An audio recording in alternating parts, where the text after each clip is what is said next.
Welcome to the Heart of Money podcast, where we discuss the impact that money has on every area of your life and where you can learn to make smarter money decisions. Join our conversation as we discuss our past experiences, talk about how to make better money management choices, and in the end, make a commitment to being weird. Hey folks, welcome back to the Heart of Money, episode 68. I'm your host, Austin Black, and I'm continuing our two-part series this week with my co-host Bob Wessler and our wives Laura and Kate as we talk about how to have a conversation with your husband around money, how to make that personal and that intimate conversation a reality where you can actually make decisions, be on the same page with each other, and not just fight over money. It's a challenging topic, and we're going to continue our conversation on that this week as we get real first-hand perspective from our wives on how they get us to communicate, how we get in that zone that we can actually talk about money, talk about important, serious, personal decisions without feeling pressure, without feeling judgment, without feeling critique, without feeling like we need to do something that we aren't comfortable doing. Because we all know that money isn't always something you want to talk about. So we're going to wrap up that series this week as we get the perspective from our wives on how they do it, how you can do it, and why it's important to have that conversation as a couple. So let's jump into the conversation as we continue. Hey folks, there's one thing that I've learned in 2 years of coaching, and that is that everything starts with communication. If you can't talk about money, you can't manage money. And if you have a hard time getting on the same page with your spouse and communicating with them in a effective manner, then you're not going to be able to agree upon how to manage your money, pay down your debt, save for retirement, whatever you want to do.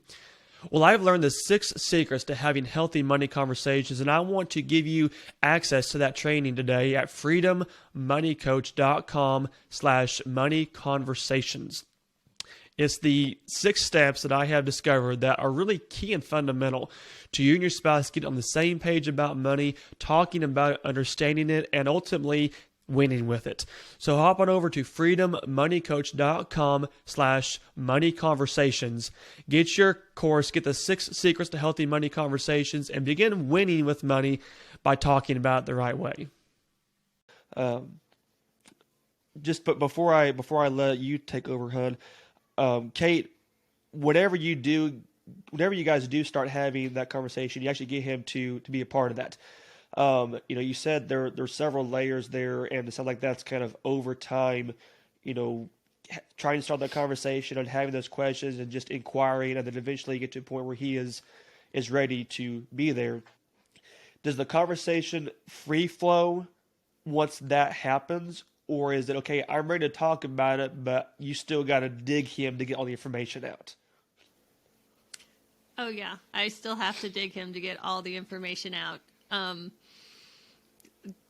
The other day, I don't remember what we were talking about, but there were several times when he's like, so is that all? Is that what you need? And I'm like, no. We're not done yet. I think he was. We can tell when you're just saying what you think we want to hear.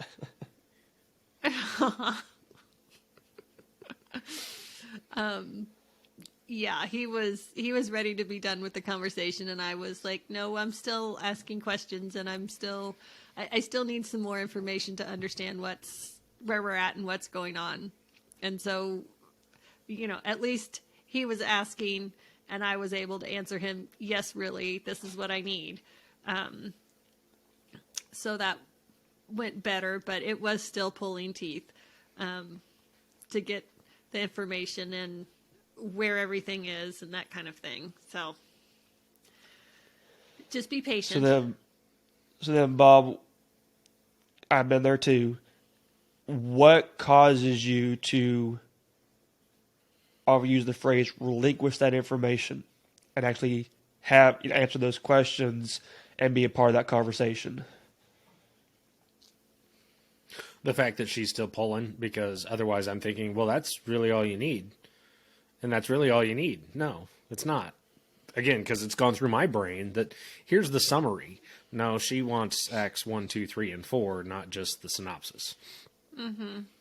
I'm a detail person and worked in accounting for a while, and now my boss laughingly tells me that, well, ask her, she's in charge.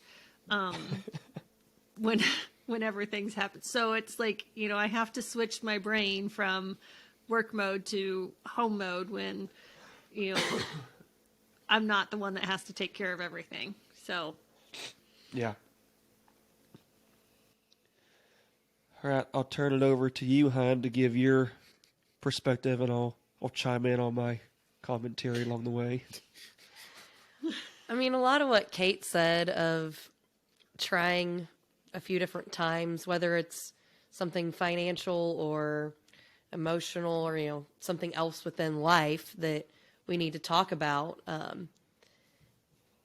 I think a little different take that I have on it, though, is sometimes I know that maybe it's not necessarily the right time to have the full conversation, but I will at least plant a little seed of, this is something that we need to talk about.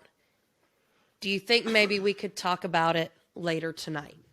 So that gives you time to think and process and come in more ready for that conversation than trying to force it at a particular time. And then a little bit of the flip side, though, is we've talked a lot about how things that a man has already thought through and then feeling like he's being questioned. But sometimes there are things that you don't even have on your radar, haven't thought about, but it's a big deal to me. And I get to where, I've had things bottled up and it's time that just starts spilling out. And I have had to learn, it's a lot easier in hindsight than it is in the moment, but I have had to learn that when I've just spilled everything on you, I cannot expect you to immediately have a response, because you do not have that processing time to even know what to say. What did I just hear coming out of her mouth? How do I even respond to this? And that has been a struggle when it's been maybe in an argument setting that I have spilled things out. And I'm just waiting for you to say something to make things better, and you're still trying to figure out what's even going on. Sometimes us women have to learn to spill and then shut up. Because the more we talk, the more we get the situation going further south. Yeah, I'm not very good at that one.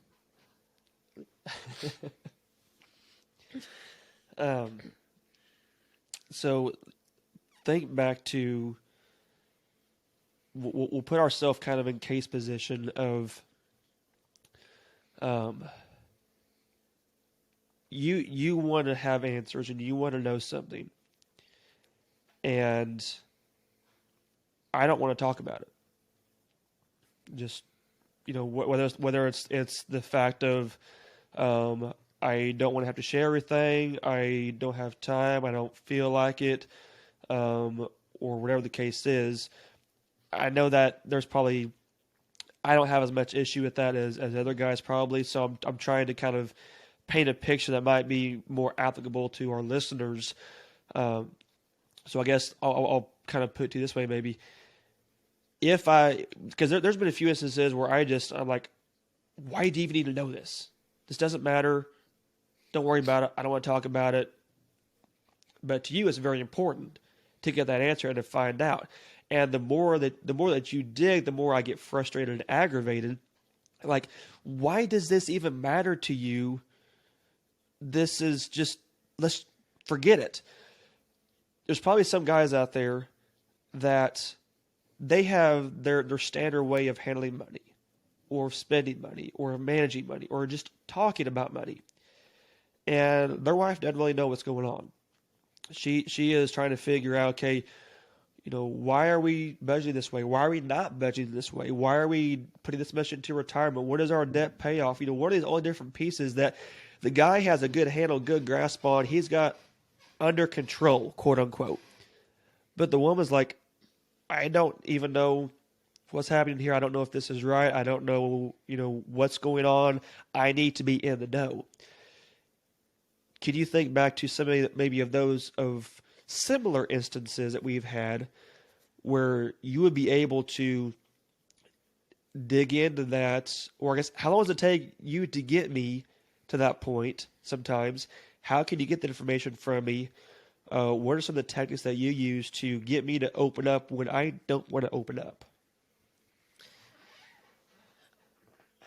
I think I just look at you and say, I know this doesn't seem like a big deal to you, but it's important to me, and I need to understand this, and we have to talk about it.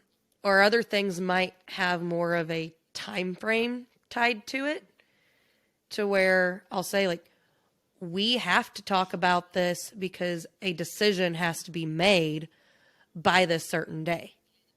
So, whenever you're ready by this day, we have to sit down and have this conversation. And so it's getting to be a little bit more blunt, acknowledging maybe your feelings or lack of feelings about a subject, but expressing mine in the same manner.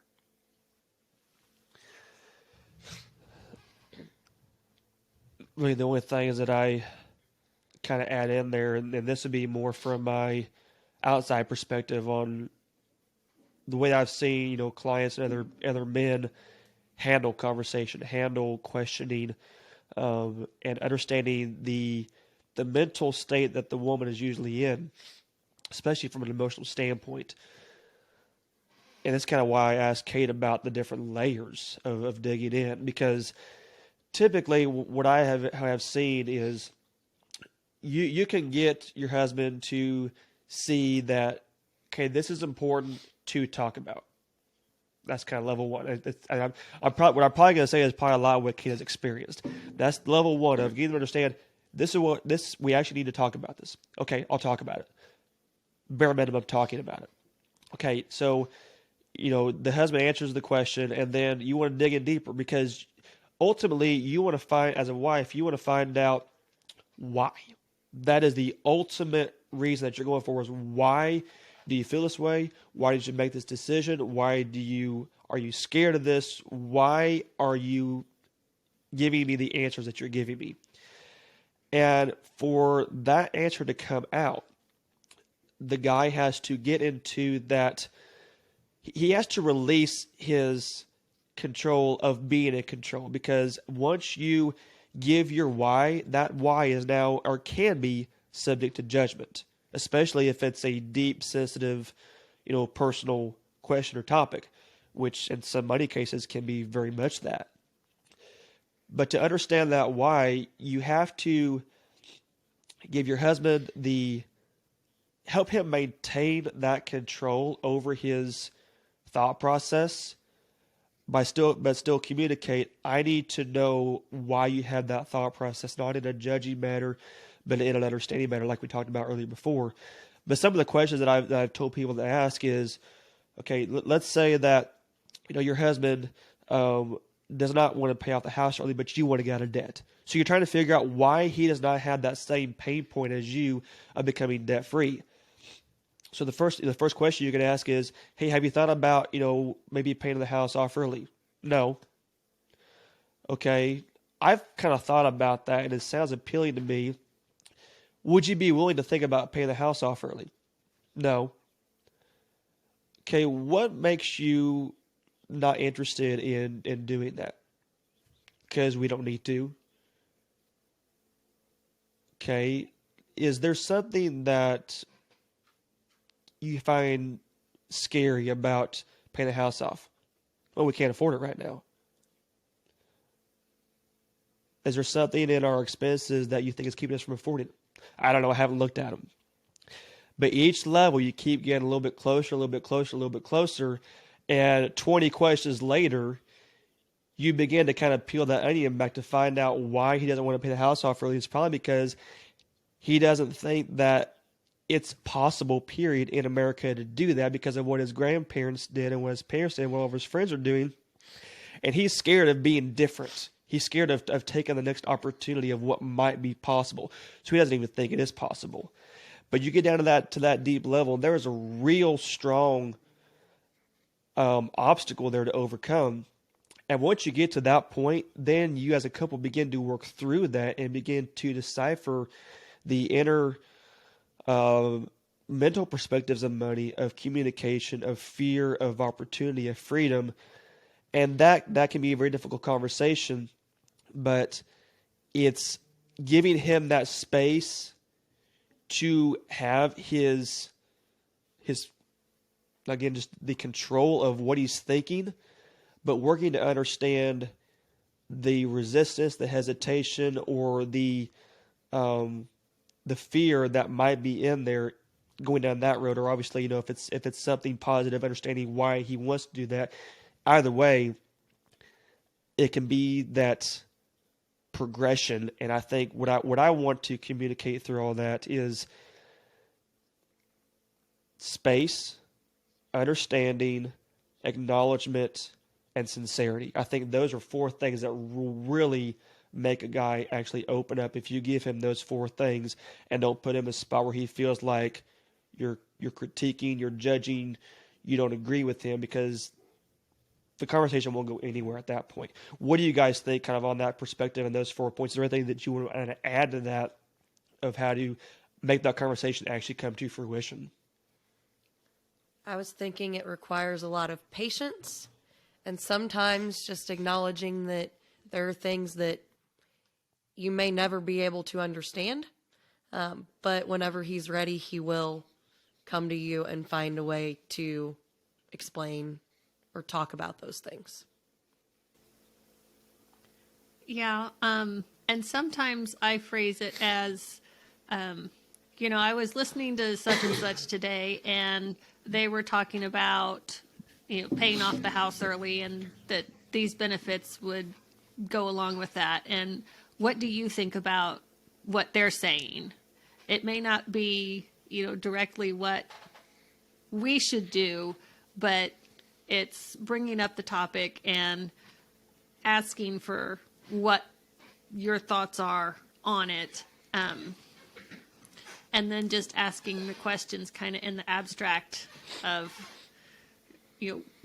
what the topic is and what they were saying and what do you think about what they said of these benefits. And so it's not coming at it from a, well, why aren't we doing this? It's, Third person. third person. Third party perspective. It's not us personally, so it's not as close to. And then you can kind of get into asking more detailed questions about what you guys want to do moving forward. And something else that's important there is using the we, not, oh, well, why did you do that? Well, can you explain to me why we're doing this? And I would echo what Laura said as far as time and patience and and planting the seeds. That it takes some time to, going back to what I said earlier, that there was a lot of contemplation and thought process, and then going back and peeling it back out, or in other cases, the long-held beliefs that somebody has, or having them set in their ways that they believe a certain way and not looking at it from a different perspective, which was where it takes somebody coming in. We've had guests talk about that. We've had our wives talk about that, and in different cases, just having a different perspective or somebody else come in and say something differently that sparks an idea to get us thinking differently. All excellent points. Thank you guys for chiming in with those. It's definitely not something that every couple is going to get figured out overnight. We've both been married, I think it's 6 years for you guys, 7 years for us, I believe. Is that correct? Yep. So, we're both still figuring it out with each year that comes. But I think, we have learned and been observant enough to have a good understanding of some of this. And one of the things that I just want to leave listeners with is you will constantly be learning new ways to talk to each other about money, about life, about emotions, about feelings, about personal issues. It's not something that you just automatically figure out how to do in 2 months' time. It's probably going to take you 20, 30 years to really figure out how to have one of those conversations without, someone getting aggravated or just even to have a complete conversation. But I think the tips and the strategies that we share tonight are very practical, are very applicable, really highlight the need for men to be perceptive and the need for women to be understanding. And I think those are kind of the two keys that I want to, bring to audiences. It is a two-way street. Guys need to be willing to talk. Women need to be willing to have that extended conversation and figure out how to get that talking going. And I think, what we share tonight will definitely be some positive ways of making that happen. Anything else that you guys want to share as we wrap up this conversation and continue on? My final thoughts were, when it does not go right, you can try to then express, in the future, if you would communicate with me in this way, we'd have a more positive result. So instead of expecting your spouse to just read your mind and know how to make those changes and adjustments in the way they communicate, sometimes you just have to tell them and have some grace to when they get it wrong the next time. And I'll be like, well, I told you to say it this way, that way. Just continually practice. Yeah, grace is the definite thing there. And just keep in mind that you're both trying for the same thing. You might be approaching it from different directions and maybe with a little bit different of goals in mind, but you're both trying to do what's best for your family, and that's the important thing to keep in the forefront.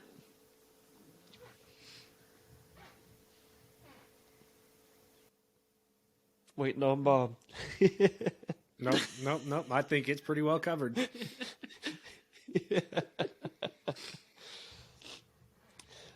Well, folks, hope that you enjoyed this conversation. I tell you what, Bob, I love when we bring our ladies on.